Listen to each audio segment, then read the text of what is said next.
Hari ini saya ingin membukakan rahasia untuk ibu-ibu dan bapak-bapak. Kepengen enggak begitu mati langsung dibawa masuk surga? Pengen enggak? Syaratnya yaitu jangan membawa dosa sedikit pun.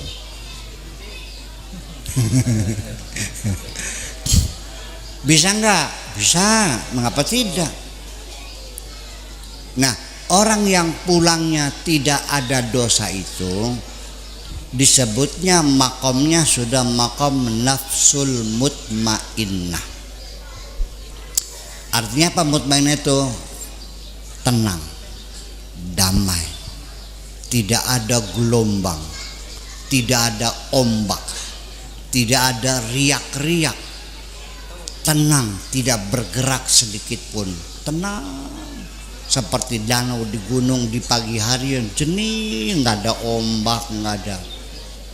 Jiwa kita ini tenang. Apa tenang tuh? Sudah nggak ada marah, nggak ada kecewa, tidak ada kesel, tidak ada keluh kesah, tenang semua, tidak pernah goyang, hatinya tidak pernah goyang. Namanya nafsul mutmainnah. Apapun yang terjadi tidak pernah bergoyang hatinya, tidak pernah guncang. Dapat duit banyak, alhamdulillah, tenang. Dapat duit sedikit, alhamdulillah. Nggak dapat duit, alhamdulillah. Duitnya hilang, alhamdulillah. Sudah tidak goyang hatinya, langsung masuk surga. Beli payu-payu laki, alhamdulillah. Ketemu karo demenan, alhamdulillah. Ngejak kawin, alhamdulillah. Dua laki, lakinya demenan maning. Wah, berarti belum nafsul mutmainnah. Dah nunggu di kuburan sampai kiamat ya, masuk surganya nanti dihisap dulu. Nah, begini, pengen nggak mencapai tingkat nafsul mutmainnah? Amin. Oke, bagus. Kalau di Indramayu masih ada, Pak Kiai, itu mah bukan makom saya. Lah, orang yang bilang bukan makom saya itu adalah orang yang membatasi diri sendiri. Betul nggak? Membatasi diri sendiri itu kayak orang maju perang, belum maju-maju acan, belum mengeluarkan senjata, belum berangkat acan, sudah mengibarkan bendera putih, sudah menyerah sejak awal. Ya sudah. Nah, ternyata di Brebes siap, mau nafsul mutmainnah, mau. Bagaimana supaya kita jangan goyang? Ada ilmunya. Kalau menang belajar, apa saja dengan belajar bisa kok. Betul nggak? Sabar, perlu belajar nggak? Belajar. Tawakal, belajar. Ikhlas, belajar. Semua apa saja itu harus belajar. Ibu-ibu bisa berjalan nggak, Bu? Bisa melaku beli? Bisa. Belajar nggak? Belajar. Siapa yang ngajari? Ibu bapaknya. Ditita-tita, melangkah lagi. Pernah jatuh belum, Bu, waktu belajar berjalan? Pernah. Coba lihat dengkulnya ada berapa korengnya. Belangnya ada 10. Oh, berarti 10 kali terjatuh. Itu artinya orang belajar tuh ada jatuh bangun, jatuh bangun, jatuh bangun. Itu namanya orang belajar. Kenapa tidak kapok? Karena kuat pikirannya, kuat cita-citanya, kepengen bisa berjalan, maka Allah pun kabulkan.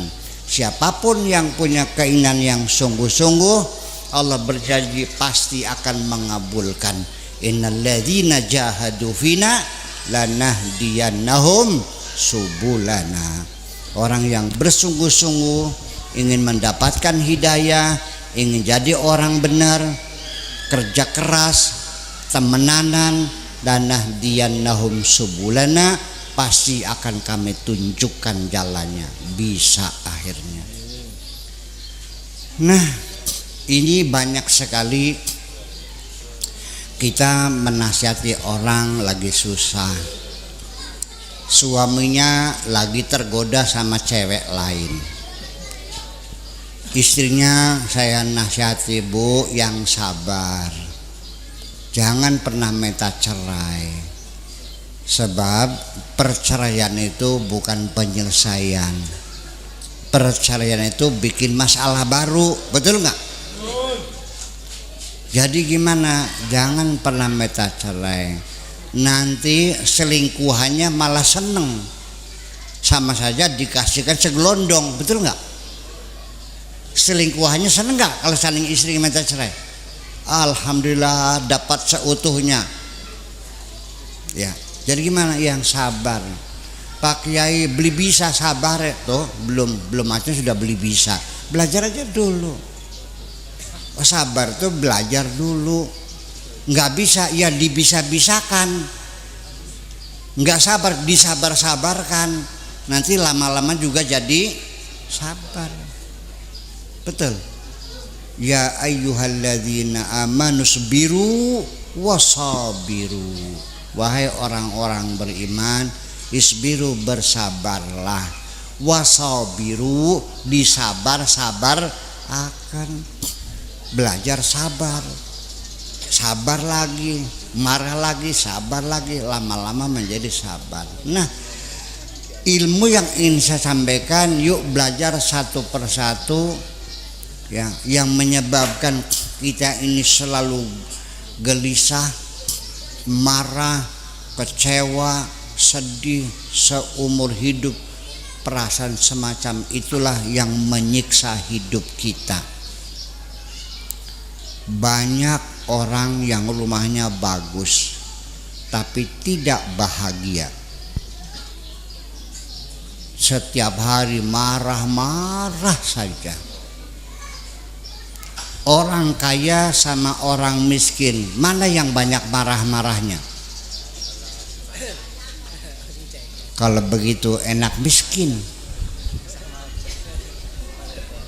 betul nggak, Bu? Ibu-ibu yang sekarang ada yang sudah kaya nggak?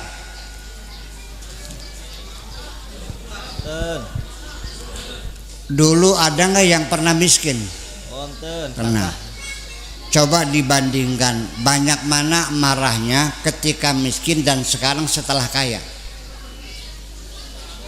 Gara-gara banyak harta kita akhirnya banyak marah. Saya doakan mudah-mudahan hartanya jangan banyak. Amin. supaya tenang jiwanya. Banyak enggak orang yang hartanya berlimpah ruah tetapi tidak ada waktu untuk menikmatinya? Yuk kita ke Jakarta, yang mobilnya Rolls Royce, mobilnya Mercy, Lamborghini, rumahnya harganya 50 miliar, ternyata harta berlimpah ruah tapi tidak ada waktu untuk menikmatinya. Mau begitu? Mau enggak? Makan saja tidak bisa dikunyah, kayak burung gelatik, tok plok masuk. Kenapa? Karena jam 8.30 pesawatnya take off, makanya ditelan, disuruh air, langsung lari. 3 bulan baru pulang, berangkat lagi ke Singapura, baru pulang setengah hari ke Surabaya. Istrinya yang cantik jelita nggak pernah dipeluk-peluk, Bu. Mau seperti itu? Ternyata terlalu banyak orang yang harta berlimpah ruah tapi tidak punya waktu untuk menikmatinya.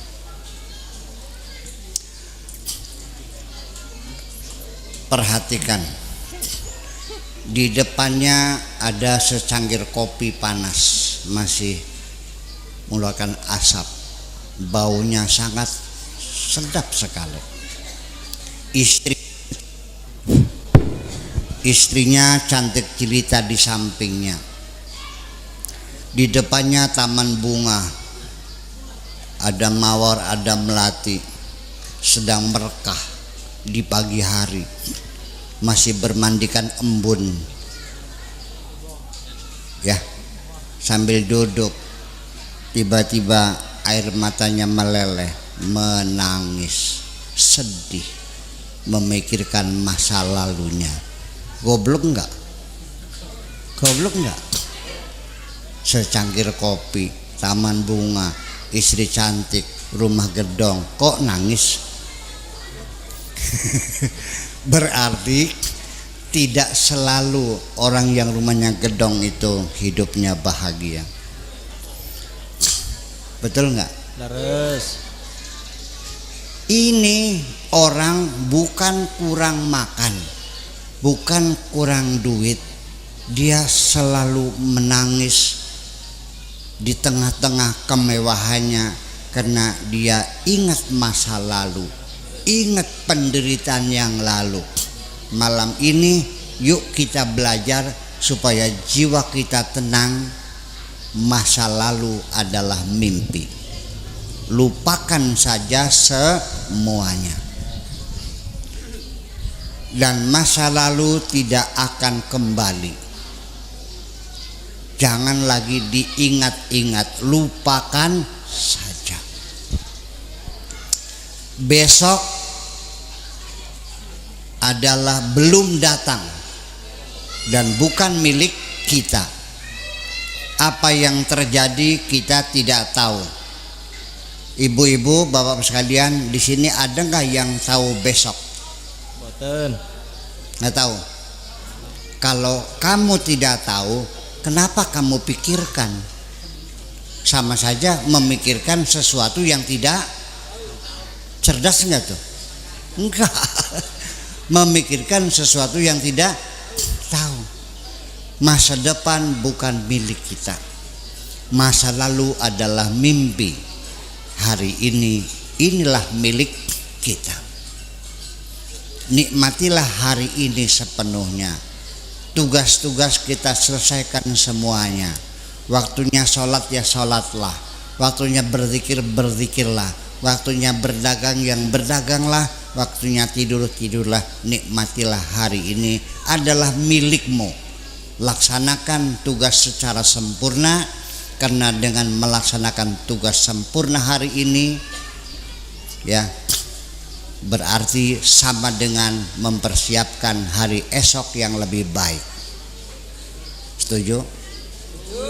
Dengan kita bekerja keras hari ini, kita bisa melupakan masa lalu. Tenang gak jiwanya?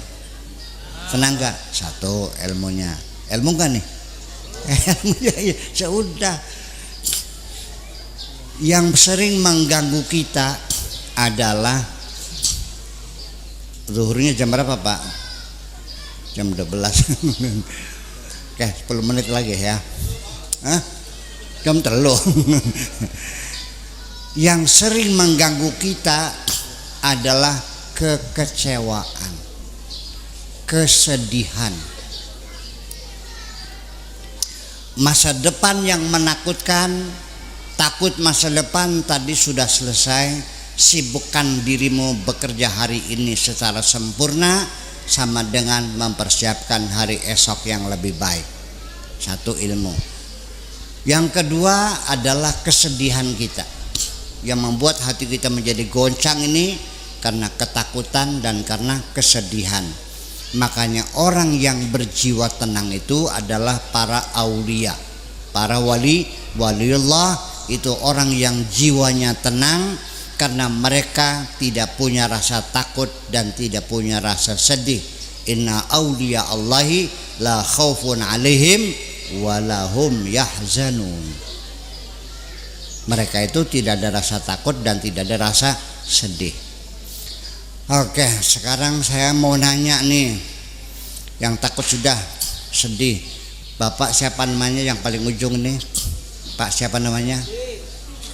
Siapa? Son Haji. Bapak Son Haji, Nggih. Bapak Son Haji, saya mau nanya. Bapak punya motor, waktu belanja di Alfamaret, selesai belanja keluar motornya nggak ada, alias maling. Sedih nggak? Oke, betul sedih. Pertanyaannya, kenapa Bapak Son Haji sedih? Iya tahu. Tadi motornya hilang, lalu dia sedih. Saya nanya, kenapa kamu sedih? Nah, hilang lagi. Nggak jawab kamu mah. Iya. Kenapa dia motornya hilang, lalu dia sedih. Saya nanya, kenapa kamu sedih? Motornya hilang, sedih kenapa? Non, masih baru. Oke Merasa deh. memiliki. Kalau motornya motor lama sedih nggak? Oke. Ada lagi pakai kreditnya belum lunas. Nah sekarang andai kan sudah lunas, sedih nggak? Kenangannya akeh. Motornya cuma satu-satunya. Nah kalau punya 3 sedih nggak? Bukan jawaban tuh. Nah ini cerdas makanya. Sekarang saya nanya, kalau yang hilang itu motornya paku, sedih nggak? Kenapa tidak sedih? Nah itu dia. Itu dia. Sebenarnya sedih karena motor itu milikku. Jadi orang itu kapan sedih? Ketika merasa memiliki. Kapan kita sedih kehilangan sesuatu? Ketika kita merasa memiliki. Tapi kalau Pak Son Haji rumahnya di pinggir jalan, tempat penitipan sepeda motor, motornya banyak loh, ratusan tuh. Ada yang ngambil, sedih nggak? Kenapa? Jadi kalau hidup ini kepengen tidak sedih, jangan pernah merasa memiliki. Ilmu nggak nih? Ilmu nggak? Ini dari awal Allah sudah memberitahukan kepada kita, wahai umat Islam, wahai umat Muhammad, sejak awal yakinilah bahwa langit, bumi dan segala isinya semuanya itu milik Allah, bukan milik kamu. Lillahi ma fis samawati wa ma fil ardi.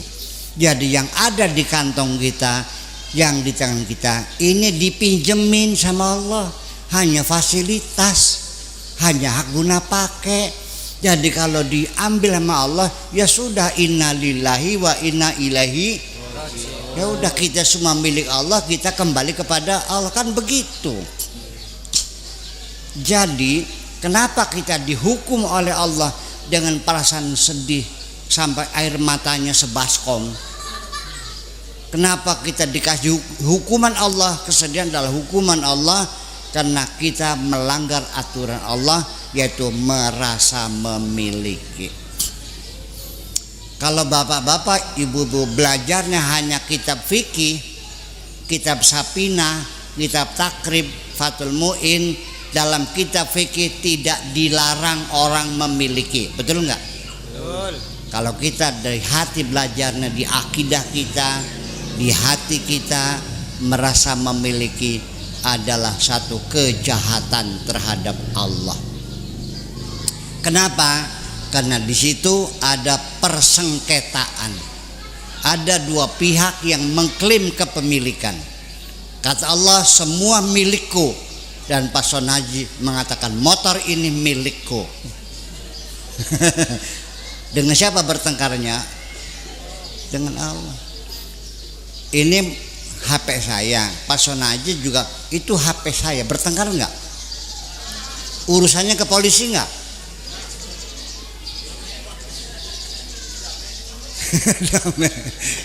Jadi sejak kita merasa memiliki, kita sudah mulai dalam pertarungan melawan Allah, rebutan kepemilikan. Betul enggak? Ada orang beli tanah, ya, Nggih. Tetapi ternyata ketika akan dibangun ada yang melarang. Ini tanah saya, sertifikatnya ada, dia juga ada, double sertifikat. Pernah ada nggak di sini? Bertengkar nggak? Masing-masing merasa memiliki. Maka kita ini ketika merasa memiliki, kita sudah siap bertengkar dengan Allah, dan kita dihukum oleh Allah. Hidup kita tidak pernah damai. Jadi sudah semuanya adalah milik Allah. Lillahi ma fis samawati wa ma fil ardi. Semuanya milik Allah. Alhamdulillah, dipinjemin fasilitas gratis. Saatnya diambil, ya diambil. Kembali lagi, rumahnya tempat penitipan motor. Ketika ada orang ngambil motornya, dia nangis, jangan diambil, jangan diambil. Dia nangis-nangis. Orang bener nggak nih? Jadi kalau ada orang kehilangan sesuatu lalu menjerit-jerit dan menangis, orang bener nggak tuh? Makanya ibu sekalian, ternyata akhirnya siapakah orang yang paling bahagia di dunia? Dengerin baik-baik. Tuba liman hudiya lil Islam. Berbahagialah orang yang dapat hidayah menjadi seorang muslim.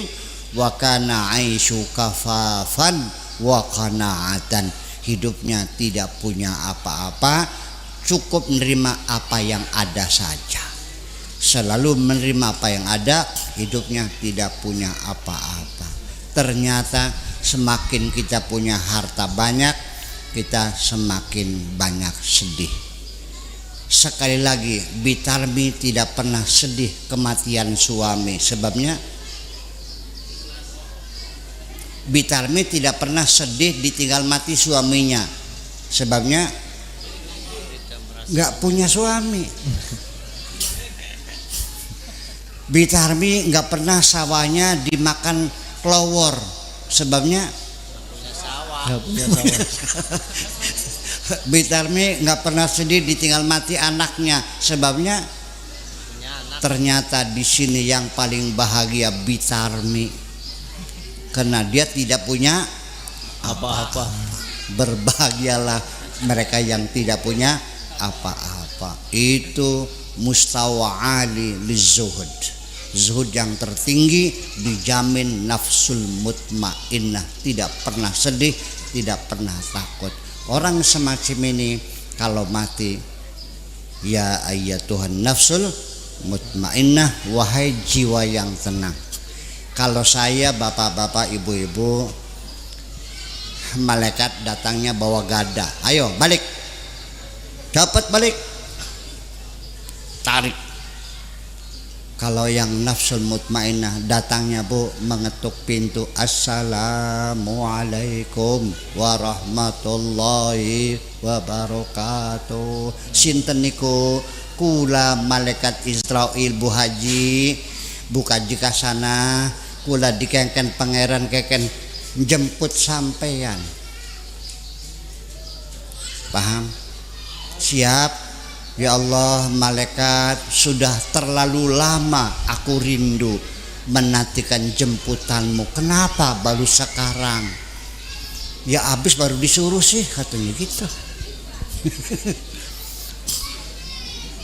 Ya ayyatuhan nafsul mutmainnah, wahai jiwa yang tenang, irji'i ila rabbika. Yuk kita pulang kepada Tuhan kita.